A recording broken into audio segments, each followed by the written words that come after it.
नमस्कार। अपना भागलपुर में आप लोगों का हार्दिक स्वागत है। यूडीसी के दिशा निर्देशों एवं राजभवन में लिए गए निर्णयों के अनुसार मनोदय नहीं मिलने को लेकर आज तिलकामांझी विश्वविद्यालय प्रशासनिक भवन परिसर में सभी अतिथि शिक्षक एक दिवसीय धरना पर बैठे।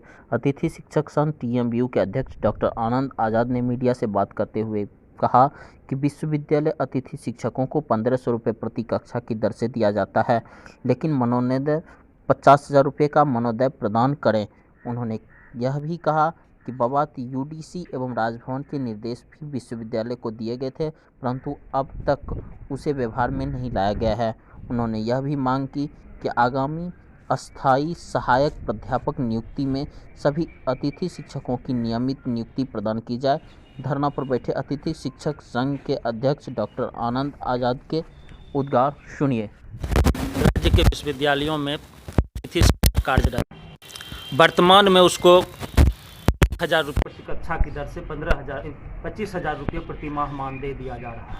28 जनवरी 2019 को ही यूजीसी ने पत्र निर्गत किया है, जिसमें स्पष्ट है कि अतिथि शिक्षकों को 1,500 रुपया प्रति कक्षा की दर से 50,000 प्रति माह दिया जाए। उसके पश्चात 13 नवंबर को राजभवन में हुए बैठक में कुलाधिपति की अध्यक्षता में बैठक हुई थी। उसमें निर्णय लिया गया कि अतिथि शिक्षकों को 50,000 रुपये मानदेय दिया जाए। सरकार को इस बाबत निर्देश दिया गया, परंतु उसके बावजूद अब तक राज्य सरकार यूजीसी के दिशा निर्देशानुसार, राजभवन दिए गए निर्देशानुसार हम लोगों के मानदेय में वृद्धि नहीं कर रही है, जिसको लेकर के हम लोग लगातार सरकार से पत्राचार भी करते रहे हैं। उसके बावजूद सरकार हमारी नहीं सुन रही है। हम अपनी उसी मांग को लेकर के, मानदेय वृद्धि की मांग को लेकर के आज यहाँ पर धरना पर बैठे हैं। इसके साथ साथ आगे जो नियुक्ति होने वाली है अस्थायी सहायक प्राध्यापक की, उसमें अपनी नियमित नियुक्ति को लेकर के भी मांग हम लोग रख रहे हैं। बिहार में इस प्रकार के कुल आपको 3,000 के लगभग शिक्षक हैं। तिलकामांझी भागलपुर विश्वविद्यालय में लगभग 150 शिक्षक हैं। मैं डॉक्टर आनंद आज़ाद, अध्यक्ष अतिथि शिक्षक संघ तिलकामांझी भागलपुर विश्वविद्यालय भागलपुर।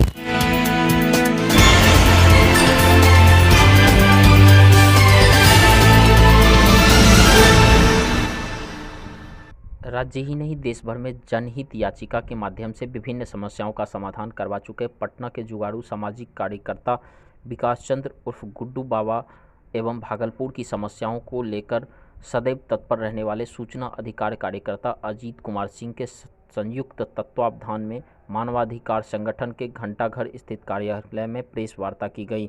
शुरुआती तौर पर जैन मंदिर के पास के जल जमाव, भागलपुर रेल मंडल कार्यालय का यहां से जाना, विक्रमशिला विश्वविद्यालय, प्रस्तावित केंद्रीय विश्वविद्यालय, भोलानाथ पुल समेत कुल 11 मुद्दों की समस्या समाधान की सूची में रखा गया। गुड्डू बाबा ने भरोसा दिलाते हुए कहा कि माननीय सर्वोच्च न्यायालय ने कई मामलों में ऐसे आदेश पारित किए हैं कि सरकार जिस क्षेत्र के लिए जो सुविधाएं घोषित करती है उसे वापस नहीं लिया जा सकता है। अतः उम्मीद है कि भागलपुर की सूची में शामिल सभी समस्याओं का निवारण जल्द हो जाएगा। विकास चंद्र उर्फ गुड्डू बाबा को भागलपुर की समस्याओं को अवगत कराने में अजीत कुमार सिंह, देवज्योति मुखर्जी, अधिवक्ता सुनील सिंह, निसरुत रहमान की अहम भूमिका रही। इस कार्यक्रम की एक विशेष रिपोर्ट। पहली जनहित याचिका हमारी दायर हुई थी 21 जुलाई 2000 और आज 2020 में इसकी संख्या 81 हो गई। आप लोग कुछ समय पहले देखे होंगे कि आपके जेएनएमसीएच की जमीन जो अतिक्रमण थी उसको जो खाली कराया जा रहा था, वह जनहित याचिका आपके गुड्डू बाबा का तो बिहार के 6 गवर्नमेंट मेडिकल कॉलेज की जमीनों का वो मामला था। लगभग 100 एकड़ जमीन अभी तक मेडिकल कॉलेज की खाली हो चुकी है। इसके अलावा डिस्ट्रिक्ट हॉस्पिटल जो जिला अस्पताल सिविल सर्जन का जितने अस्पताल थे पूरे बिहार में, इसका लगभग 1,000 एकड़ जमीन अभी तक खाली करवाया गया है कोर्ट के माध्यम से। और एक गौशाला आप लोग को जानकारी हम दे रहे हैं कि इस राज्य में 86 गौशाला, 86 गौशाला, 86 गौशालाओं में सिर्फ 26 गौशालाओं में कुछ जानवर है।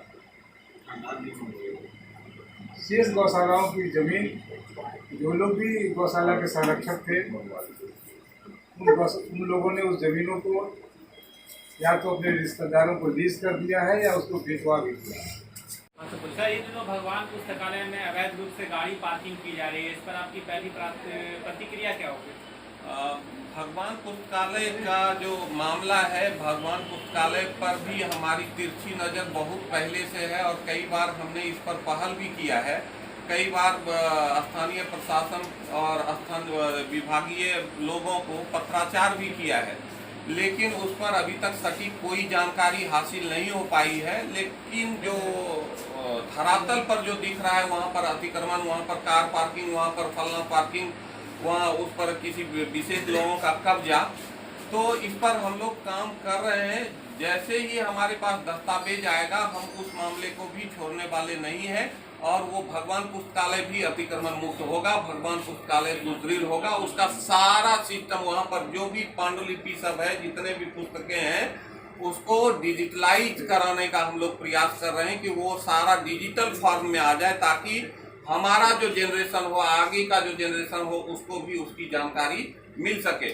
जो स्थिति भगवान पुस्तकालय की है, वहाँ पर जितने भी सामग्री है वो सारे नष्ट होने के कगार पर हैं।